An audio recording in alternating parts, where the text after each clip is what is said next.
just holding it up a little bit longer so you can get through. I never experienced it firsthand, to tell you the truth.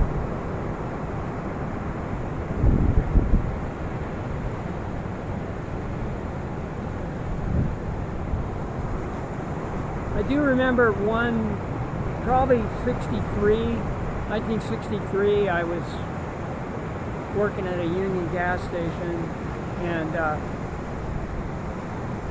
anyway, the surf came up. I remember it was a Thursday and a Friday, and I went to Leo Carrillo, which is up by County Line, and it was probably 8 foot, probably about this big, and I caught a couple 3 waves, you know, it was really good. But my boss had called me into work, and I said no. I was going to go surfing, and I'd been working for him about 3 years. Ben Sutton 76, corner La Brea and Rodeo.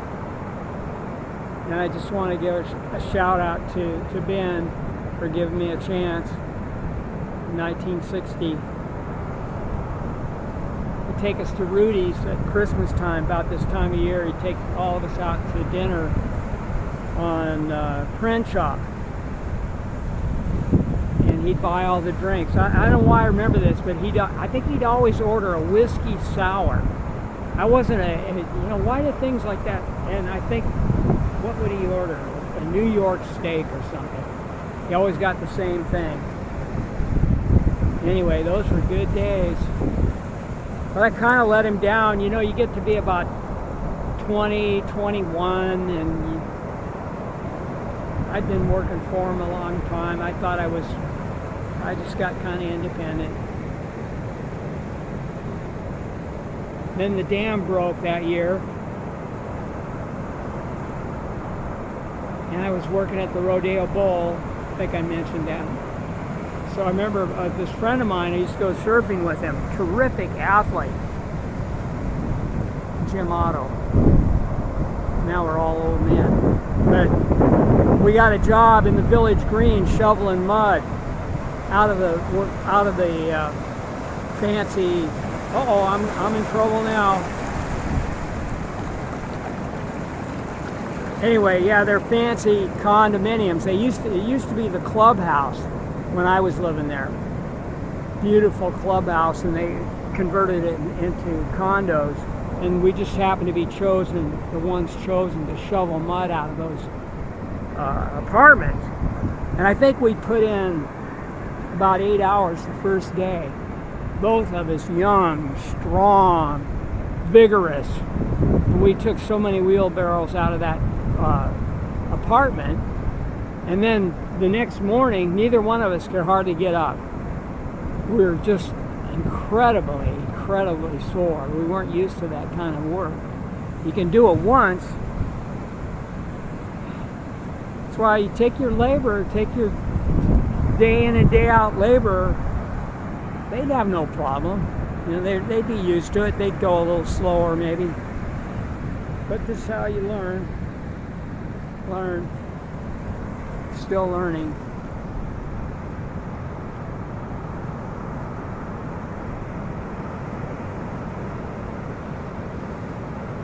Hey, if you don't like my talking, just turn that off. Turn that off. And watch this surf show. I just like to talk.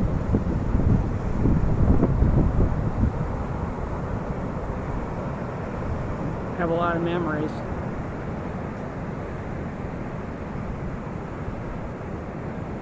Yeah, I remember that first job. Well, I'd had a job at Catalina Island when I was in 1959. I was 16 years old, and I worked as a kitchen boy. I mean, that's really kind of like, who does that anymore? And we got $20 a week plus room and board. We worked 6 days a week, got 1 day off, and we'd work from 5:30 or 6 in the morning until sometimes well after 9 o'clock at night, depending on how busy it was, or what was going on. And you'd have little breaks between meals, too, though, where you could go ride a horse or swim or snorkel or something. But anyway, I also helped the guy there, termite, Ray Arnold, 21 years old, West Virginia. Kid could do anything. I mean, anything. He knew horses, he knew carpentry, he knew car mechanic stuff. And where do you find that anymore? 21-year-old kid, West Virginia. He was my hero. So, but anyway, he actually picked me out of the kitchen boys to help him. And it turned out, you know, because I wasn't a country boy, I didn't know how to do anything. I remember they gave me a job painting the inside of a canoe. And I think I was there for 3 or 4 hours, and I barely did any painting at all. I mean, I was busy the whole time, but I was losing a little bright. Didn't know anything. Nobody showed me. So they ended up calling me Lightning, derogatorily, because I was really not very apt at doing the stuff that I was supposed to be helping Ray Arnold with. So then I got the job later. My mom called up. She worked for Chamber of Commerce. Just watch the ways. I'm just an old man recalling things. Anyway, and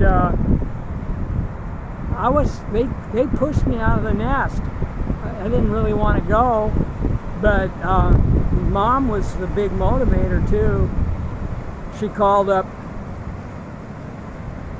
She worked Chamber of Commerce. She called up a couple, 3 local businesses, and finally Ben Sutton, the 76 guy, said he'd take me.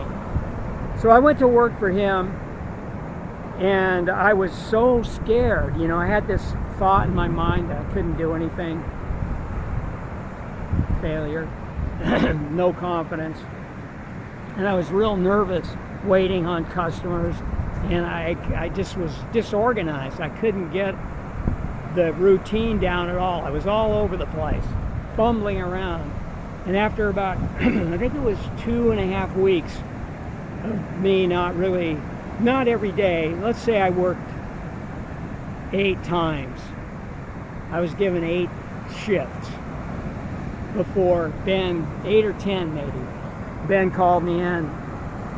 He really was stern, and he says, you know, you're not doing too well. And I knew I wasn't doing too well. I wasn't comfortable. And he gave me a book, you know, just a book of how to wait on the cars. And then one of the other guys, I remember he said, just go up to the customer. You start off, that's the first thing you do. Walk up to the window and ask them, may I help you?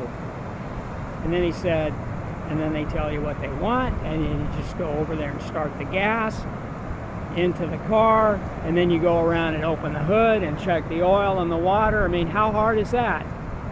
And then when you get all that done, then you do the windows. We used to do them in those days.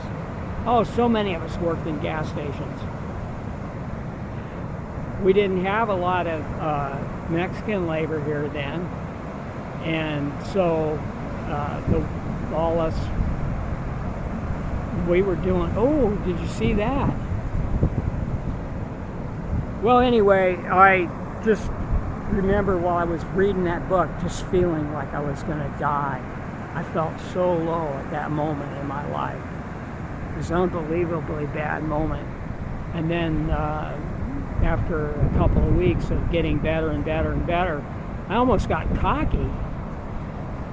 I felt so good. And I remember one time I was supposed to get off at 9 o'clock, and I was so into the job that I looked at the clock, and it was about 9:15.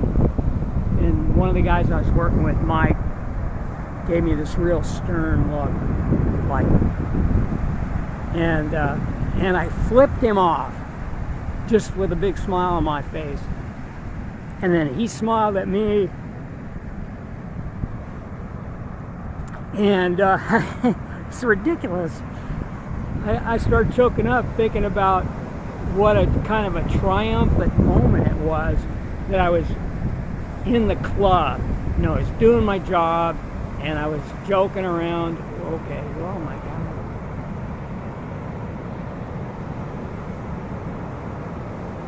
So I don't know if you can take away anything from my memories, but or relate to any of them, or if they help you or not. I just put my experiences out there, that's all. We're all different. Everybody's different. Just like all these little idiot seagulls, they're all different.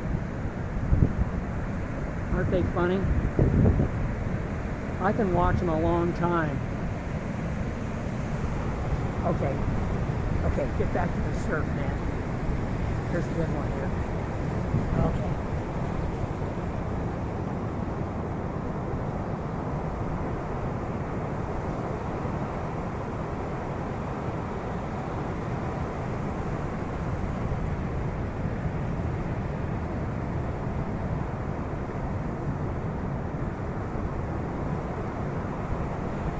Oh yeah, I think it was the same weekend that I was up at Leo Carrillo.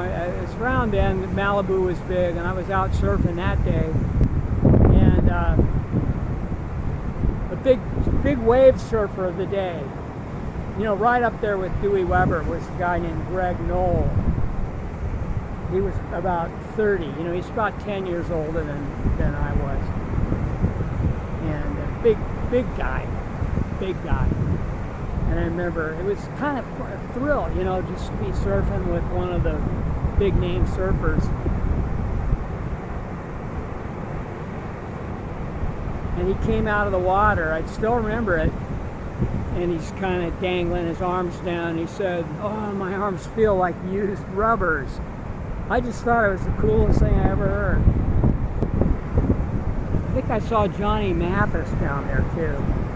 If you don't mind me dropping a name or two. Okay.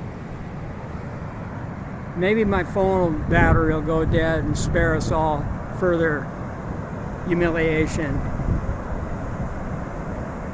Okay, I'm going to shut it off and head home.